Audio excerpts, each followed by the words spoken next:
Hello, welcome to game week 3 of the United Masterclass. I'm your host, Haider Rubbani, and I'm joined by Rob Blanchette as always. And today we have smiles on our faces. It has been a great week, Rob, and I know all the fans are really happy as well because Man United have beaten Liverpool 2-1. But more importantly, Rob, for me, the performance was excellent. Ten Hag, for me, it was a tactical masterclass. The players left everything on the pitch. They outfought, outran, outpressured, outdesired, everything that you want to see. The basics, the non-negotiables they did. So it was a really fantastic performance and a great way for Ten Hag to get his first victory. We always say don't get high, don't get too high, don't get too low. But I've enjoyed it and I've enjoyed rubbing the victory in the faces of my Liverpool mates as well. So what are your thoughts? You're going to tell everyone to calm down, but I think you can get a little bit too high because that was a fantastic performance and exactly what we wanted to see. I think whenever you beat Liverpool, you can always enjoy it. Yeah, guys, go out there, enjoy it. You've beaten Liverpool, our most bitter rivals.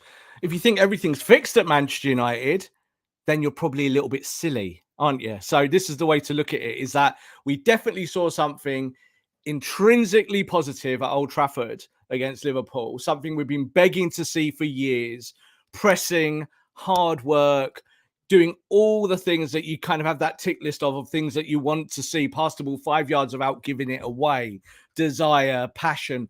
They did it all and they did it for 95 minutes. So massively, massively positive and congratulations to Ten Hag. I'm not congratulating the players yet, Haider, because they've got a year to make up for yet. Yeah. So well done, lads, and especially well done to the new players. And we're going to talk about a few of those players today. We'll talk about maybe the existing squad and what Ten Hag needs to do now. But we're also going to do a preview of this for the Southampton game. Why are we doing that? Because Liverpool's gone now. We'll talk about Liverpool because it was great. And like you said, you wound your Liverpool mates up. Great. But the next game's what's important now. Southampton is now more important than Liverpool. Yeah, you've got to go and replicate it against the Southampton team. I'm telling you this, they're going to turn up and say, we're going to outwork you, because that's what we do at Southampton. Doesn't mean Southampton are better than Man United, but United now have to show that this isn't a flash in the pan. Fantastic to beat Liverpool in that fashion. A Liverpool team that was depleted, so we'll be honest, 9 players out, etc., etc. But more importantly, Manchester United brought it, and it was a deserved victory. 2-1 was the right result. Yeah, absolutely. And guys, you know the drill. Make sure to hit the like button, hit the subscribe button. Give us a follow at Man United MC as well. Give myself a follow at Haider_Rubbani. And Rob a follow at _Rob_B. And if you see this on Twitter as well, give it a retweet. Want as many people involved in this conversation as possible. We'll break it all down. So Rob, let's start with the team selection, as we always do every single week. We have the graphic here from Sky Sports. And Ten Hag was really bold with his selection. He dropped Harry Maguire, his captain, to bring in Varane. And he did say before the game that, he wanted, a bit more agility. He wanted a bit more, let's say, speed. He talked about Varane's leadership and communication. We saw that throughout the game. I thought Varane was spectacular in his performance. And he just wanted a mobile front three where he can play, where he can combat Liverpool's, front three and their pace as well. And their recovery in terms of, if they go in behind. Then you looked at the midfield. McTominay came in with Eriksen. Eriksen was deeper. And then you had Elanga, Bruno, and Sancho. And then Marcus Rashford was up front. So Ronaldo also was dropped. So these are really, really big decisions. And I really commend Ten Hag for making them. Three games into his tenure at Manchester United, to drop Harry Maguire and Cristiano Ronaldo, and then to put in the performance that they did, and to basically say to them that, okay, you're the GOAT, you're my captain, but this is a game plan. This is why I'm doing this. We need to be aggressive. We need to be compact. We need to be agile. And he did that. Oh, and Luke Shaw also didn't play. And I think that was really, really, I actually take my hat off to Ten Hag. I just think that was really ballsy, to be honest. I said before the game, and I was really surprised how surprised United fans were with the team. And why do I say that? It's because you just got leathered 4-0 by Brentford. So if this manager stuck with what he had or tweaked what he had, would that not be prime Solskjaer? So I don't look at it as in, I saw the team and I thought this kind of feels natural that you're going to play something that mirrors 4-3-3, allows you to counter press a lot more effectively, gives you a bit more ball control, gives you a little bit more mobility at centre back, and kind of gives you the left back drive that you need that maybe Luke Shaw hasn't been giving you. Do you know what I mean, at the moment? So again, Alanga started the game. Man United fans kick off. Why is Alanga playing? Boo-hoo-hoo. Upset as usual with all of this stuff. Oh, Rashford's playing as the striker. Oh my God, this is terrible. But I kind of looked at it all and I just thought this all makes tactical sense. If you're going to play a progressive style of football, you just can't do it with Ronaldo. That's the truth. So I think looking at this selection, this it kind of sets up here as a 4-5-1. It's not 4-5-1, obviously. It's a 4-3-3. And we say every week on the Masterclass, over and over again, Man United are really bad at 4-3-3. So the only way to do it, Haider, is to get the selection right. And I think he did. You said it was ballsy. I just think it made sense. I don't think that if you're sat there doing the metrics, that any of this is massively surprising. It would have been more of a surprise, I think, if he just played Ronaldo, say, at the top of a 4-5-1 and maybe try to just make it about Cristiano, which, let's be honest, it's what we've seen for the last year. It doesn't work. But I was pleased with the selection, and I think the selection itself spoke for itself as well. Like, I think you look at the centre-back pairing and you look at everything that everyone did individually, it was all completely spot on. He got his tactics spot on as well, Rob. United were compact and they were aggressive. Martinez and Blanchette, we'll talk about them later on. Their left-hand side was so aggressive. You saw very early on when Salah and Martinez came together and the butcher gives him a little shoulder, in the first or second minute, set the tone. I mean, he is already a fan favorite. But this game suited him and he was fantastic. I think the key here, and there's a comment here from Mimic saying, we dropped the short passes out the back. Ten Hag was just smart. How do you evade Liverpool's press? You can try and play through it, but Man United are very poor at that. Or you just go over the top. And they just went long with De Gea. And De Gea came off his line. Do you remember very early in the game, I think it was maybe 10 minutes in, he rushed out and he kicked the ball, smashed it into Rose Ed. That set the tone. That David De Gea has his problems. United need to replace him. But that also settles the centre-backs. Okay, you know what? De Gea's come off his line. We feel a little bit more comfortable. I think what was also very smart is that when you look at the midfield, we know he is technically gifted. McTominay struggles in that respect as well. So Ten Hag knew that Man United in the midfield technically weren't as good as Liverpool, although Liverpool's midfield was poor, but that's an area we struggle with. So I'm going to whisper it.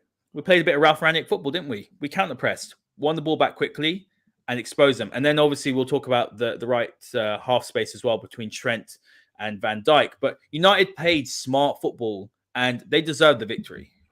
Yeah, like if you've got weaknesses, the worst thing you can always do is to just lean on those weaknesses. That's what Man United have done for a long time. So David De Gea and the centre-backs, you might say, have struggled over the last 12 months to play out from the back. So you do have to keep practicing it. But Haider, if it costs you goals and you lose football matches, you can't do it. It's just the bottom line. You have to find a different way. So it would be ridiculous, wouldn't it, to go, I played really well against Liverpool, but they've got a high press, so we just passed the ball around, gave it away, and they scored a goal. That's the worst thing you could do. It's exactly what they did at Brentford. And what you need is footballers, Haider, that think outside the box, that go, all right, I know the manager wants me to do these things, but what the manager really wants me to do is to be careful. And what the manager really wants me to do is to be progressive.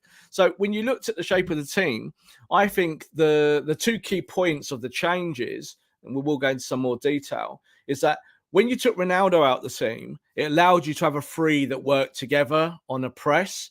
And on the flip side, at the other end of the pitch, not having Harry Maguire there meant that you felt better that you weren't going to get done off a pace behind. So Salah couldn't really work through that. Every time Salah came inside, Martinez was there. Every time Salah went a bit wider, Malaysia was there. And that worked perfectly. It's great you win the game. We can look back in hindsight and say great decisions. But I think, again, on a pen and paper, you're drawing that out. They're really obvious things. And I think the manager looked at the Brentford match and also the Brighton game and thought, this is no good. We lost 2 matches. We will have to tweak these things because to move forward, we have to find a system that fits the players. And then we can develop them with either new signings or new tactics. Some really good comments here, Rob. So Alan's saying here, Ten Hag did what Rangnick couldn't as interim and Solskjaer wouldn't do because he was too weak. He said, this is my club and I'm dropping you, Harry, Ronaldo, and Luke. I think that's a really great point, that if Maguire played this game, Rob, I think United would have lost. And this is not just a slight on Harry Maguire, but I just feel like the way that we set up and what Ten Hag wants to do, he wants to play a high line. I think when you play a high line as well, you need your keeper to be a sweeper keeper and to come off the line. De Gea's not great at that. So you combine that with, I don't think you have to be quick on a straight line as a centre back. You have to be agile. You have to be able to move. And then you also, if you are slow, you have to think quickly as well. I don't think Maguire does that. Now, there have been reports Maguire, I don't think he'll go to Chelsea, but if he was playing in a back three, it masks his deficiencies. It allows him to pick the ball up, step into midfield, progress the ball forward, and he's fantastic at that. But he's not combative, he's not agile, and he's not quick. And if Ten Hag wants to play a high line, progressive football, Harry Maguire in a two, for me, it's not going to work at Man United. The biggest problem is Varane is injury prone. We know that. So I got so excited about Varane, amazing leadership, communication, etc. But ultimately, we don't know whether he's going to be fit, for a prolonged period, and that's the problem. It is a problem, and injuries for players that get repeated injuries is always a problem. So you need to have a thicker, deeper squad. So I think when you look at Harry Maguire, there's no doubt that he is a ball progressor. We've done shows on him before where the stats prove that. So he can be someone that steps out from the back. But just the big problem always with Harry, and it's never going to go away, is that he is slow. Like, we talk about getting done by pace behind. And what's the issue? It's just one word. Slow. He's slow. So this is the problem. Whereas Martinez isn't slow. He might be 4 inches smaller. It doesn't matter because you get done for pace in the Premier League. The days of balls being fired up in the air have gone. They do happen now and then when you play certain teams, and some teams will go longer on you because you're smaller, but it generally doesn't hurt you. The stats show this. So I think that Martinez starting is something that's very natural. A Dutch coach is always going to play with a left-footed centre-back. That's what they want to play on the left-hand side. Every Dutch coach does it. So there is no real way back in for Maguire to start. Like, it's either Maguire or Varane. That's the way it goes. And if Varane is on form and Varane is fit, it's not Maguire, is it? So I think that Harry Maguire, like you just said there, the Chelsea thing, I've heard United fans last week kind of trying to sell Harry Maguire to the Twitterverse. Oh, he'd be really good in Chelsea's back three, blah, blah. No, he wouldn't, because he's slow. He's slow. It's a problem. So he'd be better in a back three than a back four, definitely. I think Chelsea would be shooting themselves in the foot. They've just bought Cucurella, who's a diverse left-sided defender who can play in that three and is quick. And that's what they want. So that's why Cucurella's come to that football club. They're also obviously looking at Fofana. So I think that that's more what Chelsea would want to do. And I think with Harry Maguire, it's going to be a painful year for him, unless there's going to be an injury to Varane, which means he'll become a starter once again. I don't see a way back into it for them. And when I say them, I'm talking about the players that were dropped. Because I think if you want to play 4-3-3 effectively, you've got to forget about who's got the biggest wage. You've got to forget about who's got the biggest ego and who's got the biggest reputation. You've got to play an 11 that win. And that has got to be boring. You've got to keep doing that. Win. I looked at the next fixtures, Haider, and people were like, oh, you could bring back someone in here. No, play the same 11, do the same tactics. Play every team exactly the same and say to them, we are talented and we're better than you. We're going to play 4-3-3. We're going to kill you. That's it. We don't care who you are. And that is I think how this manager has to do it now. He has to build with the effective players that he has, and the players who are less effective, go and sit on the bench. 100%. Let's now talk about some of the statistics here, Rob. And I think the main ones that we want to have a look at. So we'll look at the XG here. So United 1.67 to Liverpool's 1.39. They only had 30% possession, United did. So something that actually I was wondering before kickoff was, would Ten Hag almost not sacrifice his principles, but would he say, you know what? Liverpool are better footballing side than us at the minute. They are better with the ball at their feet. They're going to press us, aggressively. Do I sort of temper what I do and how I want my team to play? And then do I also set them up so that they can be effective? And I think that's what he done. So that was impressive for me. And something that Karen said, you guys will probably know him if you've watched. We've done a few shows with him on Ranić and on Ten Hag, Karen Tejwani, and he tweeted this, and I thought it was quite interesting. He said that when Ten Hag was at Go Ahead Eagles, Utrecht, and he was at Ajax, they didn't all play the same way. So it shows he's tactically flexible, and he's also not wedded so strongly to his principles in the sense of that, you know what? I'm just going to play my system. Doesn't matter what players I've got. I'm going to make them do it. Because if they can't do it, they can't do it. And right now, this squad makeup, they can't play the sort of brand of football to a high level the way that Ajax had done under Ten Hag. Yeah, I don't want to be contrary to what you're actually saying because I know what you mean. But this was Ten Hag football. This is what he wants to do. He's a coach who last year played 4-2-3-1, and he has played different systems at every club he's been at. So you're totally right there with that comment, especially from Go Ahead Eagles to where he is now. But 4-3-3 is what he wants to play. Why? Because 4-3-3 is his philosophy, and 4-3-3 is what wins trophies. This is it. It's as easy as that. So I think he's looked at the 4-2-3-1 that he's played in the last 2 games and gone, rip that up. We're playing 4-2-3-1 to fluff Ronaldo. That's what we're doing. He can't do the other stuff, so we're trying to put 3 behind him pressing. What you saw was Man United played a 4-3-3 with the same stylistic positional principles. So you saw that when the ball was coming out from the back against Liverpool, that the 4 forwards, because I include Bruno in that, went and took the spaces over. They went and stood in those spaces and went, bring it. Now, that's what you would do in a 4-2-3-1 anyway. But on the 4-3-3, it allowed United to be much more aggressive, pushing in those systems the way Liverpool will with a 3 and a 3. And that's something we've never really seen at United. When they tried it under Ole Gunnar Solskjaer, it failed so spectacularly. United just used to get cut like a knife through butter. So I actually think it's the opposite, Haider. I think we saw Erik Ten Hag football. But what about possession? Ten Hag doesn't go into games with 30% possession. But Erik Ten Hag did not go into the game and say, lads, just have 30% possession. He didn't he didn't. But yeah, so he didn't compromise his principles there. What he did was he said, I want to win this football match. This is how we're going to win it. We're going to play 4-3-3, and you're all going to do these individual jobs. And at the end of the day, I want to win. I don't care if it's 1-0, 2-0, 2-1, whatever. And I want the 3 points. That's what managers do. Jurgen Klopp played to his principles and lost. So Jurgen Klopp's not going away feeling good about that. And so this is the whole thing. I don't think that Ten Hag goes into games and comes out of them and goes, 50% possession when that was half and half, tick. I don't think he does that. I think he wants to win games. So when you look at these metrics, there is one metric that jumps out. Say it to me, Haider. Pressures. What's the one? Pressures. 200 versus 88. More than unheard double. of. Unheard of at Manchester United. Unheard of that we had 200 pressures in one football match in 90 minutes. Like, what? This is a Man United team that sometimes could do 40 or 50 in a game and look knackered. They did 200. So that extra 17K or whatever they ran together after Brentford clearly had an effect because it shows that they can run. And we always say this, why Man United players not running? Well, I think the truth is they're just lazy, a lot of them. Yeah, they're just not doing it because they don't want to do it. So if we go and see the next game now, Haider, which will, of course, is the Southampton game, which we will preview at the end of the show. If they don't run against Southampton and say Southampton have 180 pressures and Man United have 65, we can highlight that and say there's something wrong there. So this is what we heard that Ten Hag did with the team after Brentford, is that he wrote all the metrics out and handed them out to individuals and went, tell me why you were so bad. Of course, you never got an answer for that, have you? You just can't say, I didn't run, boss.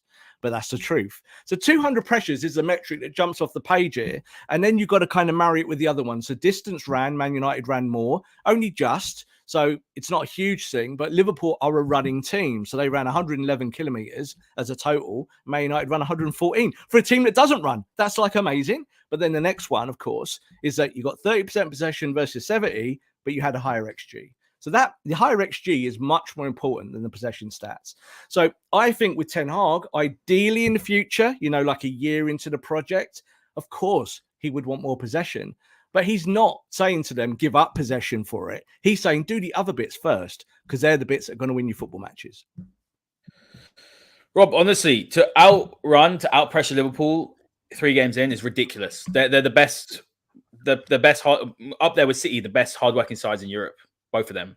To do that, they're probably number one. They are number one by metric. Yeah. They are number one, the number one running team in the world. So to do that is something I do want to actually add as well. So we're seeing reports as well that Ten Hag, he made the players run that extra 13.4K. Apparently Ten Hag did it with the players. That is, I absolutely love that. But do you know what? I'll tell you why I love that, because he's showing that, you know what? I shoulder some of the blame as well. I'm the leader. I'm not above you. I'm going to do it with you. So I think that's huge for leadership, to take the ownership and to get down and, to do the punishment, let's say, with the lads is huge. And he will have gained a lot of respect for his players. And it's little things like that, the intangibles, I think, that sometimes gets overlooked. Attitudes that Ten Hag said after the game is really important. Doesn't mean that tactics aren't. Tactics are so important. And Ten Hag was tactically spot on. But he talked about attitude. And that's why Man United won the game as well. Because Liverpool, they United challenged for all the duels and they won. They fought for all the second balls. And Liverpool they were almost shell-shocked. They were scared. And that's something we haven't seen for a very, very long time. They didn't give Liverpool a minute to breathe. And I just think that is the blueprint now.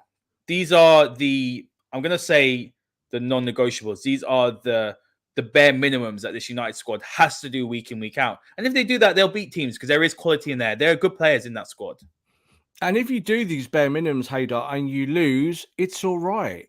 Because what else could you have done? If you tried your hardest and you ran the hardest that you can and you played on the ball as well as you can and you did everything you're supposed to do and you lose, yeah, some bloke on Twitter might get upset somewhere across the planet, but your manager is always going to say to you, you did your job today, and that's what matters. We can't say that about this Man United team over the last year. We just truly can't. They've all kind of bypassed their responsibility of whatever their jobs are, earning hundreds of thousands of pounds a week. So these stats here for the Liverpool game are massively encouraging, and this is why I said right at the top of the show, yeah, feel good about these things, but Erik Ten Hag will be now saying, like, he would have gone in that dressing room after the game and said, well done, lads, you did your job, you got your victory, and I'm very pleased with you today, but tomorrow is another day. We move on. Yeah, we move on. We've got another team to look at now, to study, to try and outwork. What I think happened with Liverpool in this game, Haider, is that Liverpool thought, we've stuffed this lot for the last 4 years. Man United haven't beaten Liverpool for 4 years in the league. It's actually a really awful record. I didn't realize how many times we won once. Yeah, it's an awful record because they are so much better than Man United. That's the truth. So I think Liverpool turned up and had that in their heads a little bit. Kind of see it with someone like Van Dijk, who I think looks way off the pace for him. Is he in decline, Rob? That's actually something I want to ask you. So I've been thinking about this. He's made mistakes now in 3 games. He looks a half yard off the pace. He's had a bad injury, ACL injury. Is he actually starting to decline now? Because this is quite an old Liverpool squad. Like, you have cycles. Klopp came in 5-6 years. A lot of these guys have been there. They've got rid of Mane now. Alisson's goalkeepers can play for a while, but you got, for example, you've got Salah who's hitting 30. Firmino's the same. Mane's gone. He was very, very central. Fabinho's picking up muscle injuries. Van Dijk he's hitting 30. He's looking leggy. They've got a bit of a big rebuild, and if they don't get it right after Klopp, they could be for another 4 or 5 years of difficulty. I wouldn't use the word decline yet. I think they're well out of form and they've got 9 players injured. So I think these things do affect teams. And again, the psychology of a team is that if you don't feel whole in training, so if you're used to having these players around you and you're used to giving the ball to Thiago in training, and Thiago's a magician and he moves the ball around and you say, yeah, I feel great about it. If you haven't got Thiago at Old Trafford when you're looking for an out ball, you might have a problem. So I think that when you look at someone like Van Dijk, he is out of form at the moment, but players do go out of form, sort themselves out and come back. There's nothing wrong with that. But I think for him, like you just said there about the age of the squad and one thing or another, Liverpool will need to kind of rectify these things, but it's not a rush. Like, there's no way they're going to look at what's going on in there and say, all right, we're in trouble. I don't think they're in trouble because they've drawn 2 games and lost 1 in the first 3. They still get top 4, Rob, for me. They're still going to come. Yeah, but do you know what? The difference maybe the difference for them and us, maybe, Haider, is that if we got top 4, we'd be delighted. Yeah. Liverpool, where we were 10, 15 years ago, top 4 is not what they're interested in. They want to win the title. So, there is a lot of valid talk that if you lose your first 3 games, you don't win one of them, that could do you at the end of the season. It's very true. Man City have obviously started like Man City do, but we've seen City do it 2 or 3 years ago. They had a period, I think, with the top, I think there were 6 games, and they were 13, about 10 games 14th. In, Rob. They were so low down. Yeah, I remember. Then they won like 29 in a row or something ridiculous. I did a Premier League preview on them that year, and after 6 games, people said, "Who do you think is going to win the title?" And I said, "City." And they were like, "But City are 13th, and the season's over for them." I was like, "It's a ridiculous thing to say after 6 games that the season's over for anyone. It's just stupid." And City went on that run of winning 29 straight, and they won the title. Oh, what a surprise! But that's what football's like. So I would look at Liverpool. I don't think they need to be too introspective, and I don't think we need to look at them and say, are we catching them? No. They live in a different planet to us. The color of the sky in their world is not the color of the sky in ours. We need to now look within. And as I said, game to game to game to game, you need to look at someone like Southampton and say, well, we did it against Liverpool. Can you do it against a team that might outwork us? And we're now the favourite to win against Southampton. Can I deal with that with my ideology and my psychology as a footballer? Because I think that's where United players fall down. Carrying the club, being Man United footballers, seemed to be a problem for them in the last 12 to 24 months. And now they've got to show that they've got the kahunas to be able to do that in situations where other people might doubt them. It's a massive game, the Southampton game, because if United go and put in a poor performance again, and it means nothing then. Yeah, and the thing is, ultimately, in the day, that is one of my fears. We'll talk about it later on about saying. So one of my fears going into this game is that this is Liverpool. We had the protests, everything. Look, if you can't get out for the Liverpool game, you can't get out for anything. So, this is the biggest game of the season for both teams, the biggest rivalry. So that for me, that always form goes out the window. And I know I predicted United to lose 2 or 3-0. And obviously, as a Raj, I haven't brought that up yet. To be honest with you, doesn't matter to me. We won. I don't care about all that stuff. I don't like predictions. I'm not interested in that. but the thing is that United could go to Southampton. I don't want to say this. I don't want to be negative and go and absolutely mess it up and go and lose and have a poor performance. Because Southampton very much lose that game. Very much lose that game. Southampton are the hardest working team in the Premier League without fail. They outrun everyone. That's what they're based on. Hasenhüttl football is about running, controlling those areas, not allowing anything in the half space, which is exactly the opposite of what Liverpool did against us. Absolutely. Now, we've got a graphic on the screen, guys. So on the left-hand side, under each team, United, Liverpool, that is the average. Sorry, the United side is the average, and then Liverpool on the right-hand side is the average for the season on some key metrics. And then during the match, we have, sort of comparing the match average and then the average for the season. So, Rob, when you have a look at this with Man United, what really stands out to me is passes into final third. So let's talk about that, because United had more passes into final third, and we'll talk about Marcus Rashford a little bit later on. So I don't want to cut into how Ten Hag used Rashford, but that was interesting. United had more than in any other game, but also the passes that we've spoken about. On average, they've had 584. They've had more. This game only 297. When you compare that to Liverpool and you look at the passes, pretty much the same. So Liverpool didn't really do anything different. But look at the passes into final third. It's decreased by at least about 20 passes or so. So let's talk about that, because United were just direct as well, weren't they? They won the ball back high, and then they just exploited the half space between Trent and the space in behind. Yeah, look, Liverpool's still here in terms of just looking at raw data, still dominated the ball with passing it. And if you're the team that's used to doing that, that's part of your identity. And we know that Liverpool will do that. They'll pass the ball about from the back forward to the midfield and backwards and forwards until they're blue in the face, and getting those balls into the final third. If you look at it, actually, we're saying there, United had less balls into the final third. But it doesn't matter. Why does it not matter? Because it's about what you do in the final third when you're there. How have you created that? Now, that's the difference between it, because ultimately, Man United had 4 shots on target and Liverpool had 5. But Liverpool's 5 shots came from 671 passes. Man United's came from 297. That means United were much more efficient. So this is the story of the game in terms of data. But it's actually not the biggest thing. Like, we do a show about tactics, and we do a show that's about data and about the balance between all of these things. This shows that you can have the ball and pass the air out of it all day long. But unless you're getting more shots on target and getting the ball in the danger areas more, it means nothing. So Man City, they pass the ball, don't they, for fun? But what do? They'll have 30 shots on target because they're mad. And they've gone and bought Haaland, and it's like, you don't even have to pass the ball, Haaland. We'll just get the ball to you, and you have a shot score now and then.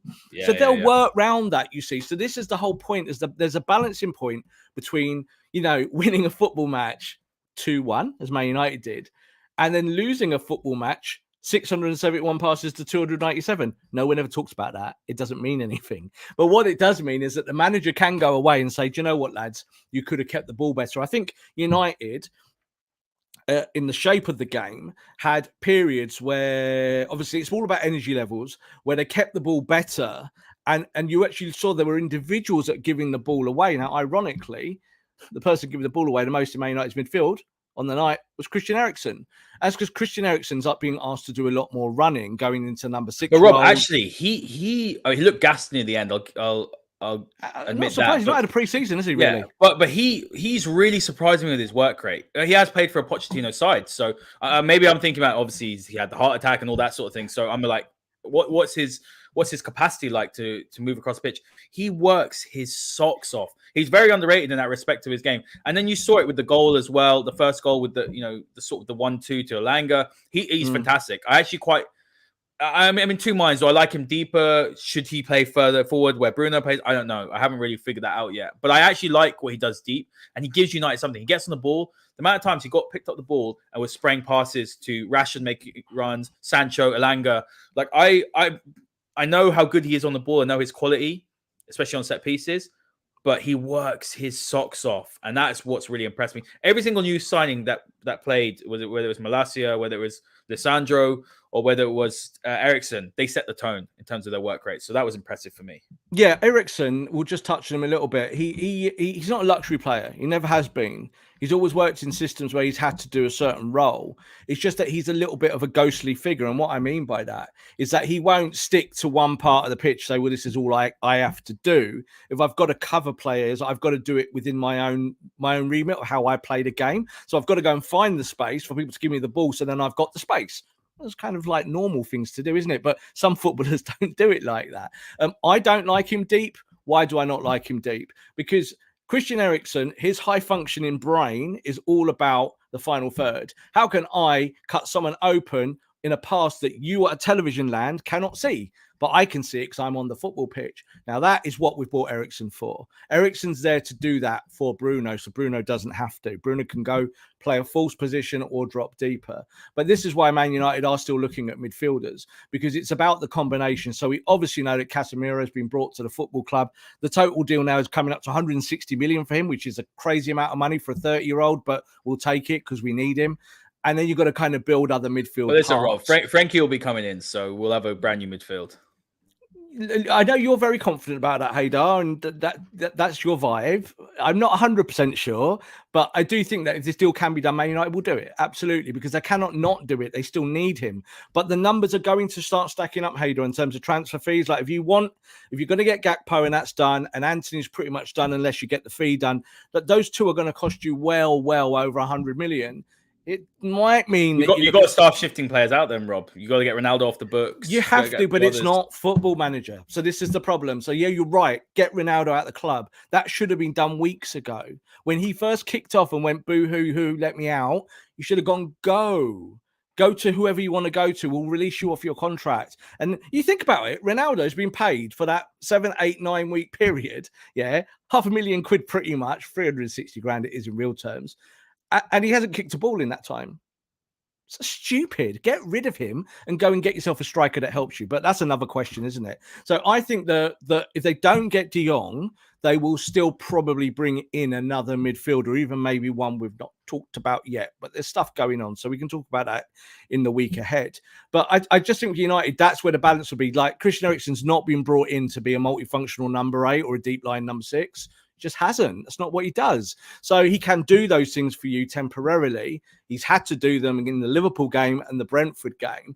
But in the Liverpool game, when you looked at his individual stats and his passing stats, they weren't Christian Eriksen stats. They weren't very good. And that was because Scott McTominay took a lot of the pressure off him by getting the ball and moving the ball. And that's something that you would never have said with McFred. You would always obviously criticize Scott McTominay for those things. But Scotty was doing the 8 function. Scotty was getting the ball and going with it because he can do it. It's just that he's not always consistent. And Eriksen was the one losing the ball. So I think when you look at those things, I don't really think Christian Eriksen and Casemiro is a perfect pitch. I think you'd encounter more problems in the weeks ahead, and we'll be going, good player, but I want him at the top end of the pitch. A bit like Bruno, like Bruno can play 6. But who wants to see Bruno Fernandes as a 6? Certainly not me. So I want to see him playing as a 10. And I think those two can push up the pitch and play the balls for the likes of Rashford, Martial and Sancho, getting them in. McTominay had a great game. I've criticised him time and time again. I don't think he's good enough to start for Man United. I wouldn't lose any sleep if he got sold as well. There are teams that want him, but Rob, he had a fantastic game, and Erik Ten Hag did say the same thing. And you got to give credit. It's not about agendas. I have my reservations about Maguire. If Maguire puts in the top performance, I'll say it, and that's how it should be. We shouldn't be, any player. Ronaldo goes and has a good game. Even though you want Ronaldo out, I want him out now. I think we're building something interesting here. But I do think that it is important that we give the players their flowers when they do well. Yeah, totally. So, Rob, over here we've got a couple more statistics, and then we'll move on to some players who really stood out for us. Again, you can see that United didn't have much possession, but I want to sort of pick out, the fouls, for example. Something I said to you off air, and you disputed, but I thought United's game management was really, really effective in that final, especially in injury time. They made a couple of interesting tactical fouls. They used their brain. There's a little bit of doggedness. I'm not going to swear on this, but there's a word that you talk about where you say something housery.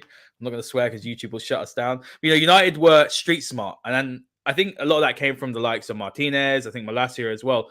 But I felt that United made tactical fouls. Maybe the statistics don't show that. There were several times I thought Donny van de Beek did it and other players did it, where they stopped Liverpool's flow in the last 10, 15 minutes. And I thought that was very good for Man United. And although I was extremely nervous going into the 5 minutes of added time, those 5 minutes went pretty quickly and United managed it really, really well. Yeah, look, when Liverpool scored and made it 2-1, United's in-game management was elite, and that's something we haven't been able to say for a long time. Man United generally in that scenario, 10 minutes ago, 5 minutes ago, injury time. In the last 12 months, they've been pathetic. So, and game after game, they've proved it. You're right. There were some tactical fouls. There was one specific tactical foul right at the end of the game or towards the end with Donny van de Beek pulled down, might have been Van Dijk or someone or Trent in that position on the halfway line. Now, that would be a bad foul against Brentford because Brentford will launch it into your box and take De Gea out in that situation. But that's not what happened with Liverpool. Liverpool obviously trying to functionally move the ball on. I think the most important stat here, and this will be something, again, the manager will be highlighting and showing his players, pass accuracy. Liverpool, 83%, which is about average for a Premier League team. Somewhere between 85 and 90 is kind of where you want to hit it. 9 out of 10 passes, as I call it. Man United pass accuracy, 66%. 6 out of 10 balls, 7 out of 10 most. Not good. So that's where the manager will be saying, do you know what? You won the game. You did all these things really well. However, when you've got the ball, don't give it away. And again, it wasn't Scott McTominay giving it away. In that situation there, it was actually Christian Eriksen. So that's the kind of thing, is that even though Eriksen is the person who's without doubt the best passer of the ball in the whole squad, was he trying more? So context, Rob, was he trying? Because I felt like Eriksen was playing those long balls. He was putting his head up and he was trying to pick out those runners. Whereas McTominay, no, that's not where the accuracy comes down to. No, it was his short game. His short game was poor on the night. So his short game was he gets the ball, Haider, and United are trying to exploit the half space. But United were not going long from the 6 to the 10. They weren't doing that. They were still playing through the lines. So what you're trying to do is to get the ball maybe to Bruno, and Bruno then getting the ball into, say, Martial and Rashford. So what you saw for the second United goal, which we will analyze later on, is the ball went to, they got the ball to Martial, didn't they? Martial cleverly has a little dribble, takes 2 players out with his dribble and slides the ball through the centre for Rashford to run through. Rashford was really cool and calm. One touch, didn't even really look up, just saw where the space was, put it to Alisson's side. It's a goal. You want Eriksen, when he's playing the 6, to not be playing the killer ball because you're going to give it away most of the time. You want him to be giving it to the players in front of him. But Eriksen's life has been about playing killer balls, isn't it? That's what he does. That's his job. So that's why I want to see him a little bit further up the pitch, because Man United will be exploiting a ton of teams with the pace that United have if you've got someone like Eriksen on the ball. The issue was Eriksen giving it short. So it's the Eriksen to Bruno pass, which, let's be honest, Bruno's normally the Eriksen player, isn't he? And then Bruno gives the ball away because he's giving it to Fred or something like that, or Rashford, someone dropping in. And they're the problems for United. So that has to be learned, doesn't it? But this is why I'm not really too keen on seeing Eriksen being some kind of deep line midfielder long term. No, I agree with that. Guys, so many of you in the chat today. Make sure you hit the like button, hit that subscribe button. And you see this on Twitter, just give it a retweet, guys. We want to get as many people involved in the United Masterclass community. Rob, let's talk about some fantastic performances. Let's start with Lisandro Martinez, the butcher of Manchester. I absolutely adore him. I think he's fantastic. He's proactive. He's aggressive. He plays on the front foot. I don't care what Carragher says, Rob. This nonsense. Oh, because I'm 5'9". I feel every time I see Martinez's. Stop being so offended by that. You're not a footballer. Like, you keep saying it. 5'9" is not short. But no, what Carragher was saying, like, I understand the premise of what he was saying, but 2 games into the career, and the other thing to add as well is that Martinez doesn't lose aerial duels. No, the statistics back it up, and that's something Ten Hag said as well. The issue is that what United were losing in their first 2 games is they weren't winning the second balls. So that was a problem. So Martinez, his height's not a problem. This game did suit him, but what you can see on the graphic on the screen here from StatsBomb, we're going to focus on that left-hand side because that's where Malacia and Martinez are playing. So we'll talk about Martinez right now. He really, Rob, he really showed his quality. He's fantastic on the ball. He's able to recover. He reads the game well. He's able to step into midfield. He's got a great passing range. He's made a couple of lovely passes because he's left-footed, playing on the left side as well. He's got good passing angles, and he played a couple of lovely passes to Elanga down the wing. And I just feel like he is now Man United's starting centre-back. It's going to be Martinez plus another. United have lacked players in the squad who have leadership qualities, who are aggressive, who are up for the fight. He has that in abundance. He is such an important signing for Man United. Forget about the quality he brings, just the mentality. And we said when we did a Martinez special of 10 days of Ten Hag, don't worry, guys, we're still going to finish that. We've got 5 more days, I believe, and we will do that in due course. But we said that I wouldn't be surprised if this time next year, Martinez is captain of Manchester United. Fantastic performance. He's an absolute lion on the pitch, and I'm so excited to see what he can do in the near future. Well, I'm going to say this again, and I'm going to keep repeating it until I'm blue in the face. Being a leader doesn't mean you have the armband, first of all. We don't need one person with an armband. We need 11 players with an armband. They've all got to be captains. They've all got to be leaders. So we talked a lot about Martinez and about his what people will see from him. And in the first game that he plays properly, there's that stupid thing with Ben Mee. Ben Mee's 4 foot off the ground, heads it in, and you lose 4-0 to Brentford. Martinez gets pulled at half time. It wasn't really his fault, any of that.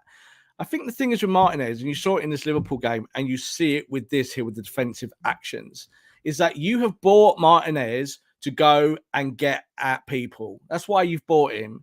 You've not bought him to be Harry Maguire's replacement. You haven't, because Harry Maguire has been rubbish for the last year. You've bought someone to come in and to look after that channel and that space and to work with a left back. Now, Martinez and Shaw, Martinez and Malacia, these things will kind of become much more clearer in weeks ahead because they'll get tested. Players will take their opportunities, and it would be silly after 3 games for us to say it is definitely going to be this. We don't know. We really don't. It's up to these players to prove themselves, both in training, both in matches. But I think the real core here with Martinez is that you needed someone, doesn't matter if they're 5'9", you needed someone to bring it, to be a dog of war. That's what I described him as, because that's what he is. He wants to go and fight people, and you need that in your back 4. Man United for years have been too passive in the back 4, always pointing to you, mate, it's your turn to do it. Why are you not doing it? Why did you not go out to him? And they're just static as a result, aren't they? So I was really pleased for Martinez, but it's exactly what I said at the end of when we did the last masterclass, is that no one should be judging him on that Brentford game at all, because that Brentford game is an anomaly if you take out the pieces that were really wrong. The pieces that were really wrong were Maguire, Shaw, and Ronaldo. I'm sorry, people. It's the truth. So they're the 3 players in the core that hurt you because they're not doing the function. Lisandro Martinez will do that function. And I think the whole thing is that him and Varane, it's just in terms of chemistry, they work easy. so well together because they're intelligent footballers and they're quick. So they can cover spaces. Well. Yeah. It's kind of so basic, but these basic things feels like we've gone so long at Man United without doing the basics, like passing the ball 5 yards. So we see it and we kind of go, oh, that's new. It's not new. Every other team in the world's doing it. It's just Man United don't do it. So I think Martinez and Varane are your starters. It's just the way it's going to go. Yeah, if Varane gets injured, you've got to bring back Maguire, haven't you? It's just the way it goes. Or you might bring in Lindelof. Eric Bailly's gone now, so I think that's obvious. So that's taking one of those centre backs out. Phil Jones will probably be gone before the end of the window as well, potentially. So you're honing it down into a box of 4 players and saying, right, I'm going to find my best combination out of you 4, and you're all going to have to fight it out. I think someone like Martinez goes, yeah, I'm up for that. Don't know Maguire will, but I certainly know that Martinez will be like, yeah, I don't care about that. I'll just play and do my job every week. Absolutely. And Robert, let's talk about Malacia as well. What a great debut. I say debut at Old Trafford. What a great debut at Old Trafford. And I think the biggest thing for me, and you can see this from the graphics, so let's actually compare him to Dalot, and I'll let you go into that. But the biggest thing for me is Malacia, he trusts his pace, but he's also aggressive. The amount of times he stepped up and stopped Salah, he's absolutely stopped it before they could turn, and then he was exposed, maybe in terms of pace, but he wouldn't have been. You look at Luke Shaw, he's someone who wouldn't have been as aggressive and stepped on the front foot. That's what Malacia did really, really well. So you've gone from Maguire and Shaw, in my opinion, sorry to say, Rob, lack aggression, lack intensity. They have different qualities. Ball progression is both of their strong points. But when you look at the change with Malacia and Martinez, aggression, intensity, fronting up, stepping up and stopping the ball, when the midfielder gets it at source, rather than allow them to turn and then to attack you down the channel and down the wing. These are little things, Rob, but that completely changes Man United's game. You win the ball back higher up, and then you get a Liverpool, you attack them and you counter them. So I was really impressed with him. I think as it stands right now, for me, he's ahead of Luke Shaw. That's not to say Luke Shaw doesn't have qualities, but for what Ten Hag wants from his system, that left-hand side of Martinez and Malacia fits much better than Maguire and Shaw. 100%. Like, we've seen enough of Maguire and Shaw, so we don't want to see that partnership again. We might have to eventually, whether injuries kind of rob us of that and push us in a different direction. But for me, I think Malacia, when you look at what he was up against, and I said this obviously in the Promised Land as well, he was up against the best player in the world. Mohamed Salah at his best is the best player in the world. So he was playing that person. And I'm not going to say he put him in his pocket or anything like that. I'm not going to be disrespectful. But Liverpool, basically, a lot of their longer game comes from that right. It comes from Trent. It comes from Salah. They're trying to exploit the half space on that side. And we're talking a lot about half spaces tonight. Whereas on the left-hand side for Liverpool, Robertson will hug the touchline a bit more like a winger, go on the outside. So that's how they do their shape. And you can see Man United's defensive actions here. Really, really dominant in the box. So that's one of the things when I saw this, it was like so good. Look at the 6-yard box, right? Just look at the 6-yard box. 1, 2, 3, 4, 5, 6, 7, 8, 9 defensive actions in the 6-yard box. So getting in the dirty areas, like this is the bits that Man United players don't like getting in. Because if I'm in the 6-yard box, I'm responsible. Yes, so you are. Do you know what I mean? Get on with your job. But you're looking at the penalty box. United dominated that area. And then you look at the left where Malacia was with Salah. That's why Salah was relatively quiet. He got his goal from a ricochet, but in open play, it wasn't his best game. And United managed the defensive shape. And they did manage it, Haider, to the 95th minute. As we just said there, the last 10 minutes of the game were not massively problematic for United. There was no rushing. There was no over-the-top kind of plays. They weren't going too long. They were keeping possession when they had to keep possession. Overall, a really, really good defensive performance, but also allowing you to breathe, to do all the good stuff. So, yeah, Malacia and Martinez, I feel I know your de facto starting left side at the centre-back and the left-back positions. I want to see that developed. I think Luke Shaw will get back in and out. I don't think Luke Shaw's not got a future at Man United, but I think you're going to have to see that Luke Shaw shows that he can do different things, which we know he can do, but at the moment he's not doing them. So you have to go and sit on the bench. You're earning a big wage, mate. Come back to training tomorrow and prove that you're ready to start once again. I have no doubt, Rob, that Luke Shaw is more progressive in terms of his carries, and I think he's a better passer than Malacia right now. Malacia's got a very high ceiling, but it's about what he does off the ball. Luke Shaw isn't aggressive. He's not proactive, and that leaves United in trouble when you've got, let's say, the right-hand side of the opposition attacking them. So I think that's what Malacia did really well, stopped it at the source. But let's talk about the man, Marcus Rashford. Fantastic performance. I was really happy for him. He scored a fantastic goal, trademark finish, in that bottom left-hand corner. He worked extremely hard. He exposed the space in behind, and he really thrives in this role. And we'll talk about this a little bit more. You can see here on the screen, most shots. He had 5, most shots inside the box as well. So most of his shots were inside the box, and sprints as well. 23 sprints. We've criticized Marcus Rashford a lot on this show, and a lot of fans have, in terms of his application, his efforts, not tracking back. He was fantastic, and I think this is how you use Marcus Rashford. I do think, Rob, you look at, let's say, if Anthony comes in or Gakpo comes in, that when we play sides that will sit a lot deeper in the low block and we have to break them down, I don't think that plays to Rashford's strengths. I don't think he's the player that's going to help pick the lock. But when you play teams where you have to expose the space in behind, I think that's where he'll thrive the most. And I was so happy to see him have a great performance. And you saw the confidence just rise. He scored that goal and he nearly scored again. We went past 3 players. Fantastic. I love Marcus Rashford when he's in full form. I did have my doubts. Are we ever going to see that again from him? One game. So we've got to be a little bit, sort of cautious. Can he do this with a bit of consistency and longevity? But a fantastic performance. And he was absolutely top class. I think we saw a great performance from Marcus Rashford for one core reason, and that is that Man United got the central position right. They got it right. So what do I mean by that? So they started the game with Anthony Elanga, didn't they? And Anthony Elanga kind of, again, playing wide, going in the half space, running at Trent. And the idea is can you get Trent off his rhythm? So what does Trent want to do? Get the ball on the other side of the halfway line and go forward. That's Trent's game. Trent doesn't want to really do the defensive bit. But as soon as you split that back 4 up with Liverpool and you've pulled them apart, you're in the game. So what changed? Second half, Anthony Martial changed, didn't he? He came on. So it meant that Martial was getting the ball 2 feet in the middle of the pitch and Liverpool were reacting. So Liverpool, not normally a reacting team. They will let players, they'll let opposition do certain things, but they won't react because they generally got pace to cover. But we've brought the slide up here, which was the VAR slide for Rashford's goal. And obviously it was very close, but close is good enough, isn't it? It's fine. As long as you're onside, doesn't matter.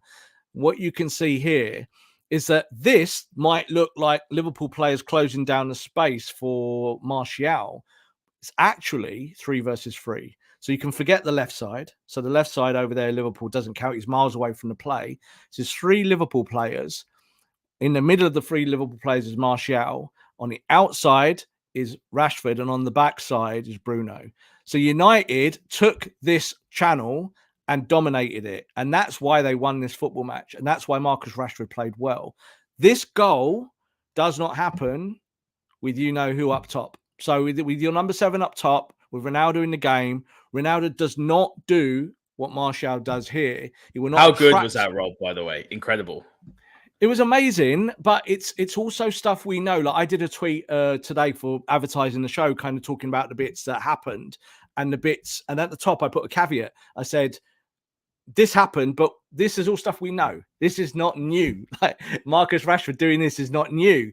The trick is, how do you unlock Rashford to do this every week? Rashford can't do this in a 4-2-3-1 with Ronaldo up top.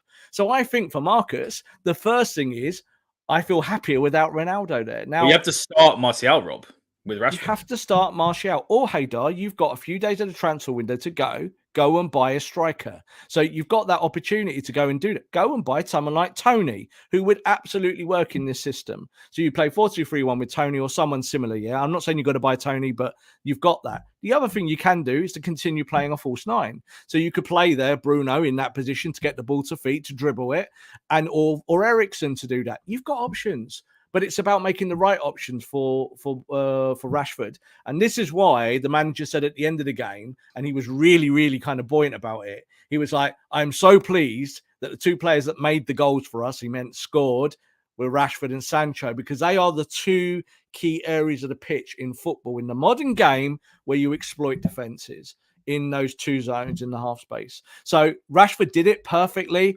And the good thing is here, Haider, is that he finished, because, his weakness, of course, is getting in these areas, and then maybe the confidence just oozes out of him in that second and he'll shoot over the bar. He had that bit where he ran through, didn't he, as well? And he's going for the top corner, and it looked nice, but he missed. So Rashford now needs to hit the target more and kind of behave like a striker, but coming from the left. And this is where he's at his most dangerous. There's no doubt about it. But if you play 4-3-3 every week, and that's what you stick with now, and that's going to be your philosophy going forward, Marcus Rashford will be the starter probably on that left-hand side.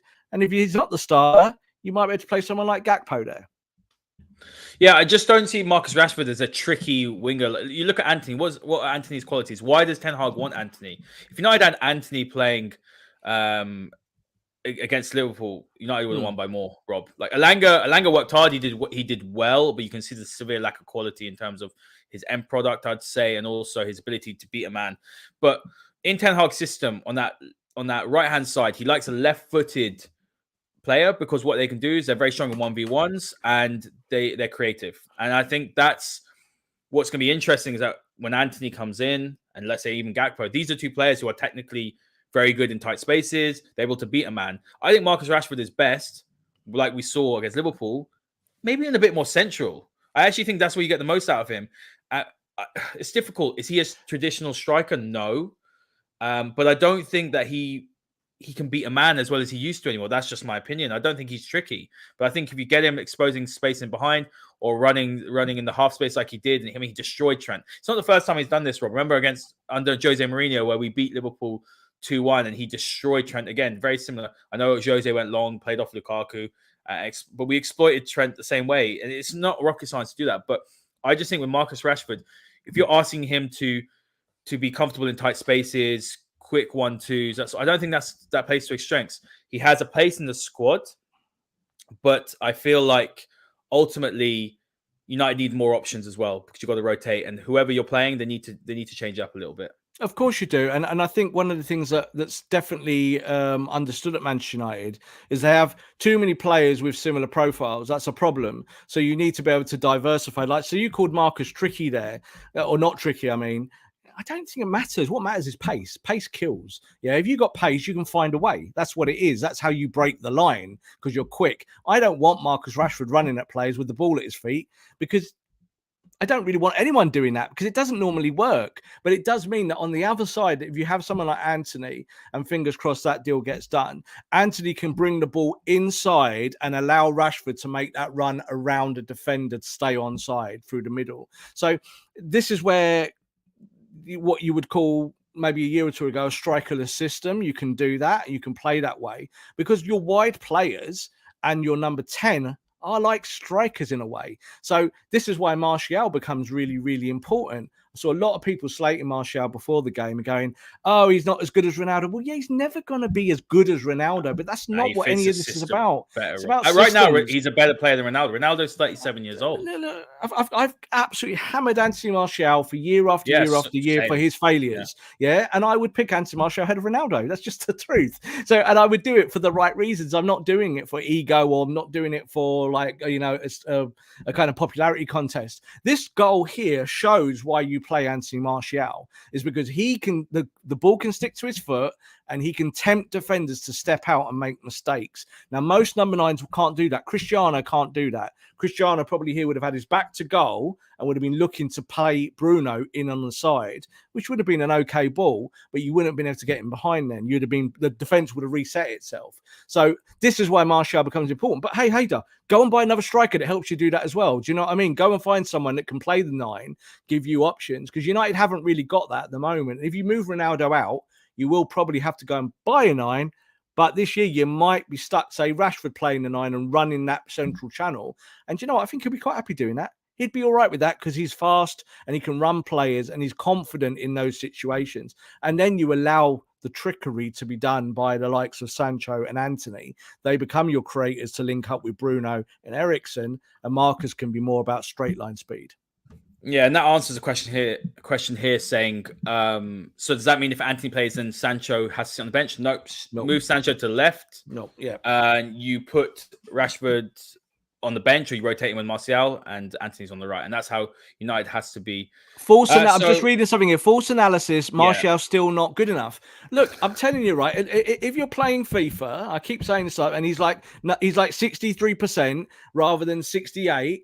I get it. He's not good enough, but this is not about any of that stuff. It's about making stuff gel. Systems. That's it. That's all I'm going to say. Man United fans, and I'll just repeat this last thing as well. Man United fans would have said to you 6 years ago, a front line of Firmino, Salah, and Mane is not good enough for Man United. They would have said that, right? And that front line has dominated world football and dominated the Premier League.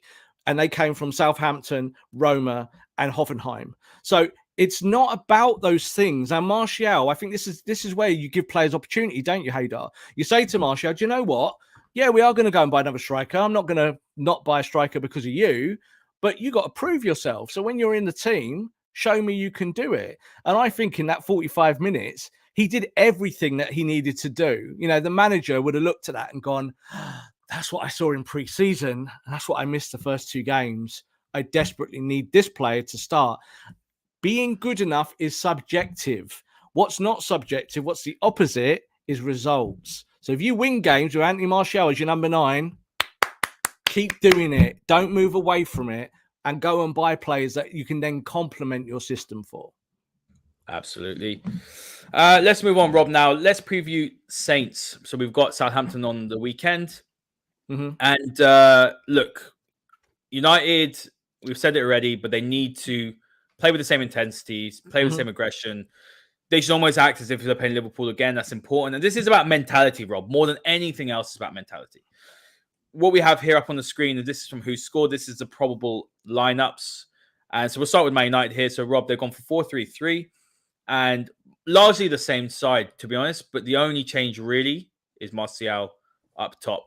So that's actually what I would go for as well. I probably wouldn't start Casemiro, not because I think McTominay is better, but I just don't think.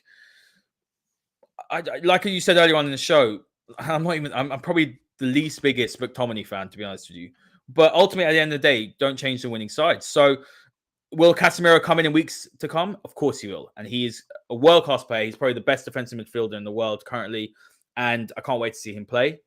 Also, with a couple of other additions. But if we're going into this game, I think we go with the same. And remember as well, like we've been saying, Saints work seriously hard. It could be the wrong game to maybe bring Casemiro in. He's coming to a new league. Not to say he's not good enough.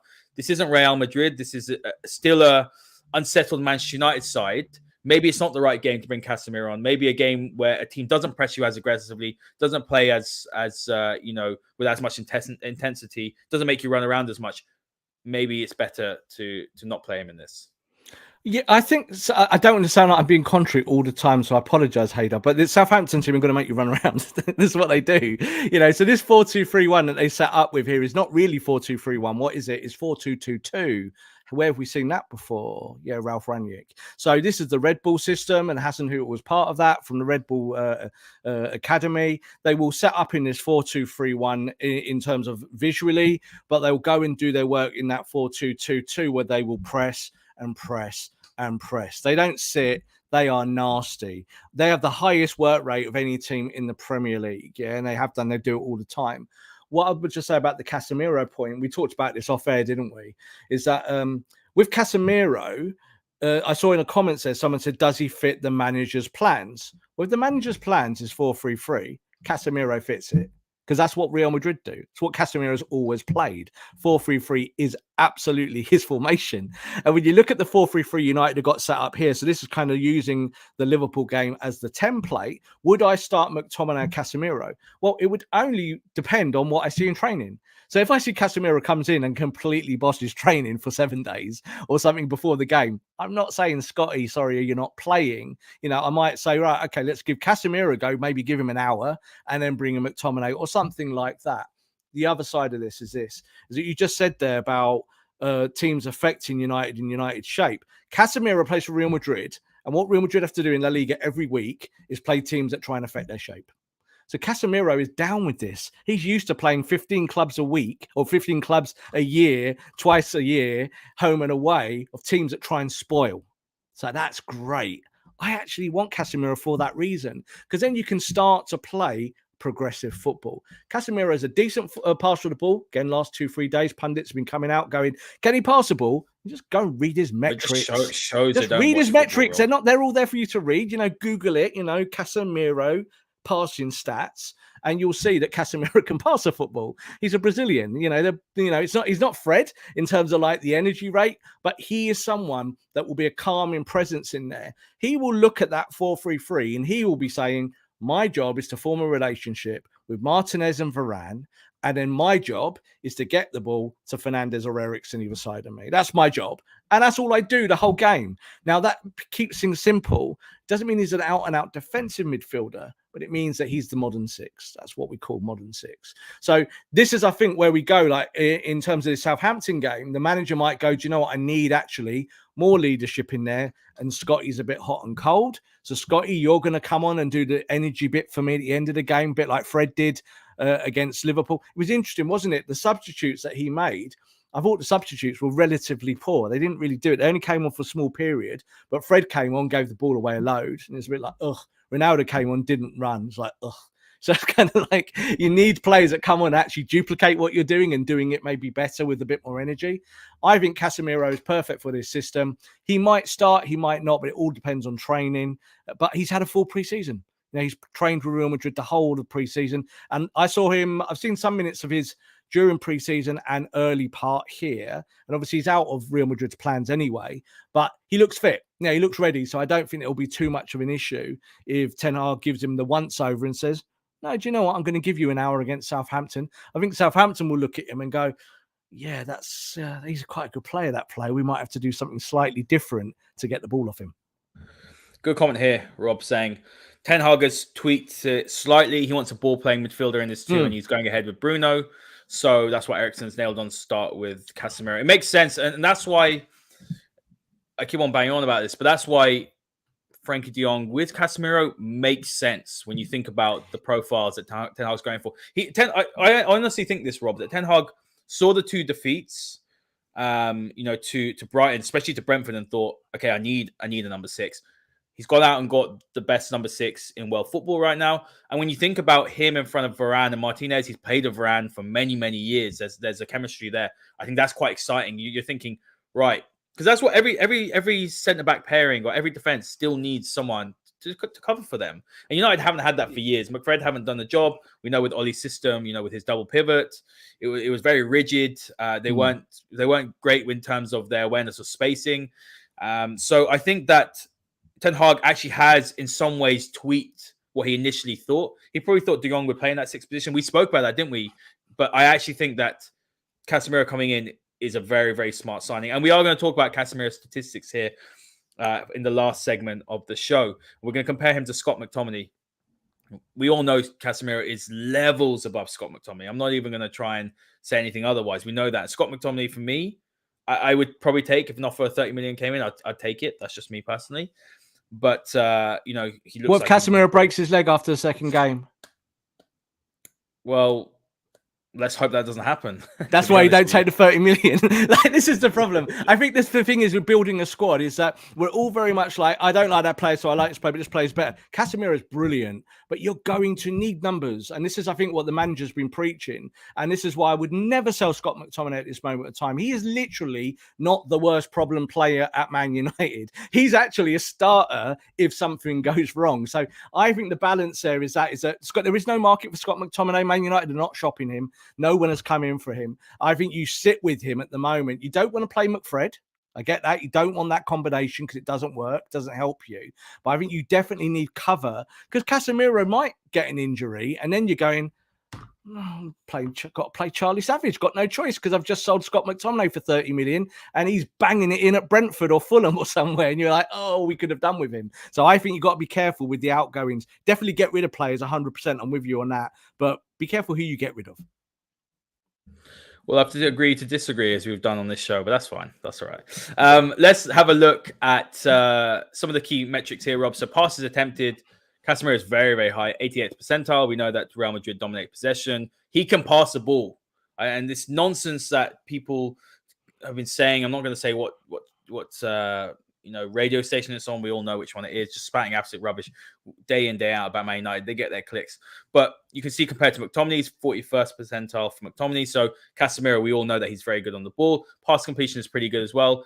76th percentile. McTominay's not too far behind, 68th percentile as well. In terms of carries, Casemiro isn't going to be one of those that's going to pick up the ball and carry it and be progressive in that respect. We know McTominay actually thrives on that, which is why I don't think McTominay's a 6. He's more comfortable as one of the 8s. And we might actually see that him paired. He is good at picking up the ball and carrying it and making some third-man runs. But the real key metrics on why Man United... what did Ten Hag said? He said he's the cement in between the bricks. What a lovely analogy. I really like that. And when you have a look at it, in terms of pressures, not that high, but tackles, he's up there the best of Europe. Interceptions, blocks, clearances, aerial duels won as well. That's an important one as well. If you've got Martinez behind, supposedly, we've seen that's not the case with the statistics and the metrics, but supposedly maybe struggles on the high ball. There are going to be teams that are going to be launching it at Martinez. If you've got Casemiro there, it's a really smart signing, in my opinion. Maybe the numbers don't match up, but I really do like the signing of Casemiro, and I'm excited to see him play. Yeah, look, I don't think Casemiro is going to play as a defensive midfielder. So what do I mean by that? So there's a big kind of philosophical debate behind about what a modern 6 is. What does a modern number 6 do? Now, Casemiro, to people, is the de facto best defensive midfielder in the world. But if he was just to do that defensive function and do nothing else, I don't think it really helps this Man United team not to move the ball, because that's what this is about. So let's just the reason why I kind of pulled up both these two players' wider stats is to just give our viewers and the audience some balance as to why you're buying Casemiro, why you want Casemiro in there rather than Scott McTominay. Because Scott McTominay, we know, isn't a number 6. We know that. It's just obvious. So passes attempted, 88th percentile there for Casemiro. So almost in the top 10%. Pass attempted, Scott McTominay, who is expected in a double pivot to pass the ball, 41st percentile. So that's not great for starters for Scotty. But pass completed, 76th percentile for Casemiro, 68 for Scotty. And the issue here is how you play. Casemiro's job at Real Madrid is to pass the ball to Toni Kroos or to Luka Modric. That 5-10 yard ball. That's it. That's what I want. I want my number 6 doing that, just to be clean and tidy, get the ball moving. And that's what Scott McTominay and Fred can't do, because they're too messy. They're too rushed on the ball. So that's why those stats there that we kind of brought them up, that's why that matters. Go down the list. So now we're looking at kind of the more defensive function. So Casemiro, defensive midfielder, plays at times Real Madrid, 90th percentile for tackles. That's good, so he can face up to people. Scott McTominay, who is a tough guy, likes to be in the tackle, only 59th percentile. So sometimes that shows us a little bit of smoke and mirrors. Blocks, this is a really important one, the blocks metric. Casemiro, 93rd percentile. Scotty, 51st percentile. So can you see now, as if you're Erik Ten Hag, you don't know these players, you're just looking at metrics and you're kind of going, I need the guy on the left. I need that Casemiro bloke because he's going to give me these things. Interceptions there, far superior. Clearances, Casemiro, 97th percentile. It's like elite, top in the world. Aerial duels won, 96th percentile. Now, Scotty's no shrinking violet at 91 and 90. But if you're the manager, that's why you're buying Casemiro. There's been a lot said today, and it's a lie, that Casemiro has been bought as a De Jong replacement. He's not been bought as a De Jong replacement. They're like two different machines. It's like trying to buy a Ferrari and saying it's exactly the same as the Maserati. Let's address some of what you've been told about some of Man United's transfers coming over, because obviously there's going to be a lot of reports coming out. You're going to hear this is off, this is on. De Jong has been on off all summer. We know that. Yeah, I still think it's going to happen. Okay, and I've got confidence. If it doesn't happen, it doesn't happen. United will still go and get another player. But I think that United wouldn't have chased him all summer, and they would have bought someone else in if they didn't think that they could get Frankie De Jong. They'd be looking at other targets now. So talk to the listeners about what's going on in terms of United's transfer activity, because there is a lot going on behind the scenes. Well, they are looking at other targets. So that's the truth. There is that truth there. What's not true is that Man United are not prepared to buy Frankie De Jong. It's just not true. Frankie De Jong's representatives were in London yesterday and the day before. They were here to see Ali Dursun, who's the actual agent, was here to see Malacia make his debut at Manchester United. They're the same agent. And Manchester United have steadfast in their position and always have been. And that is that if the player comes onto the market, they will fight tooth and nail to get him. So this choice now comes down to Barcelona, because Barcelona are shuffling their pack. They're going to get rid of Aubameyang, probably get 15, 20 million off Chelsea for him. They'll be happy with that. That 20 million will help Memphis them. as well. Well, they're going to get Memphis off the books. So Memphis is someone, again, might end up at Man United. I'll take him, Rob. I don't know. Like, I don't know if he makes you better. Like, I think every signing has to make you better now, Haider. And I think there is going to be a case of where you must pad your squad out as well. So, if you lose Ronaldo, you're looking just for someone who can do the 9 function. And there's no doubt that Memphis is better suited to this 4-3-3 of Ten Hag's than Ronaldo is. Ronaldo's better as a player, whatever. I don't want people to get upset about it, but Memphis does suit it. But would I take Memphis as an £8 million cast off, or even as if I got him a free transfer, maybe? Does he help me win Premier League matches? I don't know. He's been let go for a reason, isn't he? So I don't want to take players. I'd rather pay more money and get better players. That's the way I look at it always. So I think with Frankie de Jong, the situation is exactly the same, in that Barcelona hold the cards. And what Man United have done today with the way that they've put it out in the press is they're basically showing Barcelona and the Catalonia press that this is not a game they're willing to play. It's up to you now. We are ready. And if you're not ready to sell, then we won't buy him. Goodbye. We've got other targets. I do think that Man United will bring in an extra midfielder. I'm not going to talk names and stuff at the moment. I don't think it's the right time. But I do think that with this kind of last week, I said on my other show that I think United will make a shock signing. And what I meant by that is that Man United know that positionally they still need to get those things done. Everyone knows that Anthony wants to come to Man United. Everyone knows that Gakpo probably will come to Man United, and that PSV are quite resigned to losing the players. So that's 2 of your list that you've got. You've already got Martinez. You've just brought Casemiro in. You can't fix everything in this window, but you still need a central midfielder. Yeah, a keeper might come in, but these things are only being talked about on the surface, Haider. Like, again, as fans get excited by these things because they see something wrong in a team. David De Gea made 1 or 2 mistakes, so that's it. We get rid of him, we'll buy a new goalkeeper.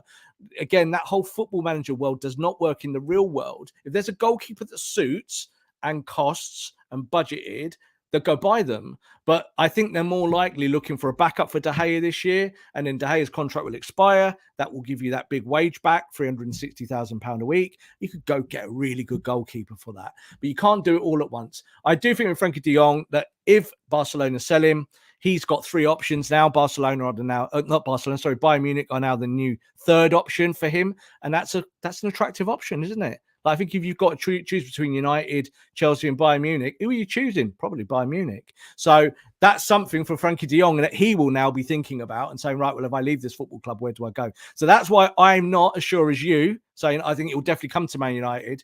I don't think Man United could do any more to make Frankie de Jong come to Man United. This is now about Barcelona and the player deciding where it goes next. But you're running out of time. The clock is ticking. And you still need a midfielder. So if you don't get Frankie de Jong, you've got to go and get someone. Tielemans will be on the market, no doubt, in the final week. Do you put your money towards someone like him whose stock is falling, whereas a year ago his stock was rocketing, wasn't it?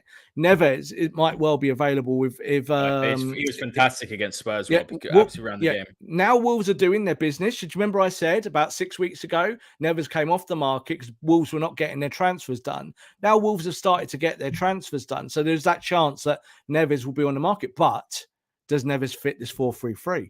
Probably not. So that's the thing for Ten Hag to decide, isn't it? So Ten Hag has to go, do I want that system? If I pay a double pivot, will Neves fit there with someone that can play there with, like, say, with Casemiro? Now that works. But if he's going to play 4-3-3, probably doesn't buy Neves. So all of these things are for the manager to decide. I'm sure he's already decided it, Haider, but we just have to see where the coin falls. This is where it is now. It's still Frankie de Jong number 1, and then everyone else.